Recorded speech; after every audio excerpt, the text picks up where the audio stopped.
یہودیوں کا ایک بہت بڑا عالم تھا حسین ابن عبداللہ. حسین، یہ حسین سین والا نہیں ہے، ہا سواد یعنی حسین. یہ بہت بڑا عالم تھا، عالم ابن عالم، سردار ابن سردار، یعنی باپ بھی سردار تھا، بیٹا بھی سردار تھا، بیٹا بھی عالم تھا، باپ بھی عالم تھا. اور یہودیوں کے درمیان بہت مقام، حبر الامہ، ان کی امت کے بڑے عالم تھے یہ حسین ابن عبداللہ. تو رسول اللہ کی آمد کا تو انتظار تھا، خبریں تو چل رہی تھی کہ اللہ کے رسول آنے والے ہیں. جب اس کو پتہ چل گیا کہ حضور مدینے میں تشریف لے آئے ہیں،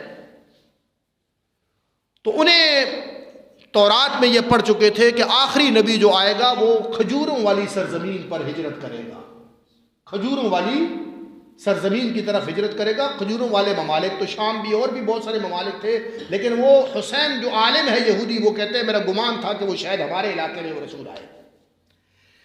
وہ کہتا ہے کہ میں ایک دن کھجور کے اوپر چڑھا ہوا تھا اور میں کچھ خوشے وغیرہ توڑ رہا تھا کھجور کی. اچانک مجھے کسی نے خبر دی کہ وہ محمد، وہ رسول آ گئے ہیں جس کے بارے میں تم تذکرے کرتے تھے، وہ اللہ کے رسول صلی اللہ علیہ وسلم تو پہنچ گیا مدینے میں. کہتے ہیں میں نے اتنی زور سے کہا اللہ اکبر، تھلے میری پھپھی بیٹھی سی، کہنی سی ایڈی اونچی چیخ ماریا اے تا موسیٰ علیہ السلام دوبارہ آ جانا تھا، اتنی خوشی نہیں ہونی سی. فرمایا کہ پھپھو تمہیں پتہ نہیں ہے یہ موسیٰ علیہ السلام کے بھائی ہیں، یہ وہی پیغام لے کر آئے ہیں جو حضرت موسیٰ علیہ السلام لے کر آئے تھے، یہ اسی دین کو لے کر آئے جس دین کو محمد جو حضرت موسیٰ علیہ السلام لے کر آئے تھے. کہتے ہیں میں خوشی کے عالم میں تیزی سے نیچے اترا اور بھاگتا ہوا محمد رسول اللہ کی خدمت پہ پہنچ گیا. اللہ اکبر. آپ غور سے اس واقعہ کو سننا ہے آپ نے. کہتے ہیں جیسے ہی میں اللہ کے رسول کے پاس پہنچا تو میں نے 3 سوالات کی اور مجھے پتا تھا کہ ان 3 سوالات کے جواب پیغمبر کے سوا کوئی نہیں دے سکتا. رسول اللہ کے سامنے وہ 3 سوال رکھے اور حضور نے وہ 3 سوالات کے جواب دے دیے.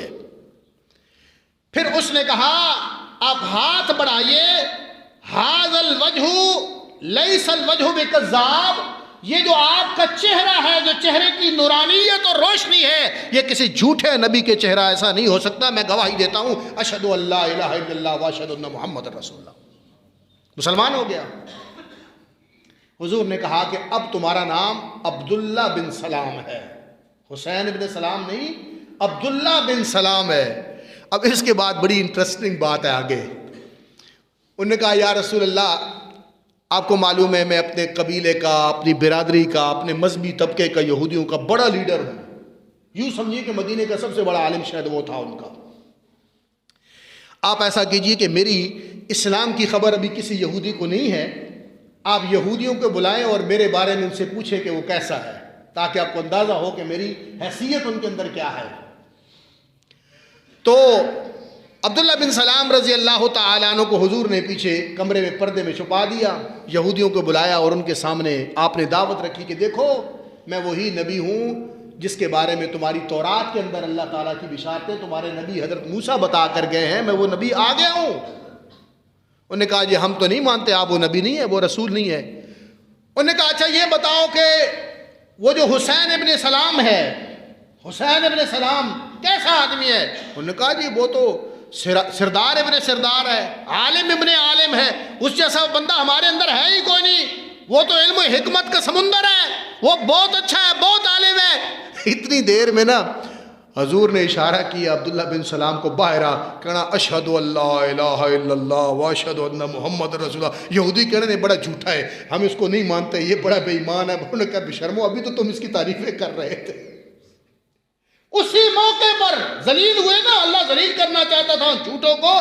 جس بندے کے بارے میں ابھی چند لمحے پہلے کہہ رہے تھے وہ بڑا اچھا ہے، وہ بڑا عالم ہے، اس جیسا عالم کوئی نہیں ہے، وہ بڑا سردار ہے، سردار کا بیٹا ہے، عالم کا بیٹا ہے، اس جیسا یہود میں عالم مدینے میں نہیں پایا جاتا. حضور نے کہا آنا عبداللہ باہر، اور باہر آ کر اس نے کہا لوگو اشہد ان لا الہ الا اللہ، جس نبی کی بشارت تورات میں ہے نا یہ وہی رسول ہے، میں تو اس پر ایمان لائے ہوں، تم یہ اپنی آنکھ پر ٹھیک کر لو. انہوں نے کہا ہم نہیں مانتے، تو جھوٹ بولتا ہے، تو کذاب ہے. یہ واقعہ جو ہے نا، اس واقعے سے ایک سبق ملتا ہے. اس واقعے سے سبق یہ ملتا ہے کہ تعصب جو ہوتا ہے، تعصب وہ پیغمبر کے سامنے بشارت ہو، نبی ہو، اگر انسان نے تعصب کی اینک چڑھائی ہوئی ہو تو پھر بھی وہ حق بات کو قبول نہیں کرتا. اس لیے تعصب سے اپنے آپ کو پاک رکھیں.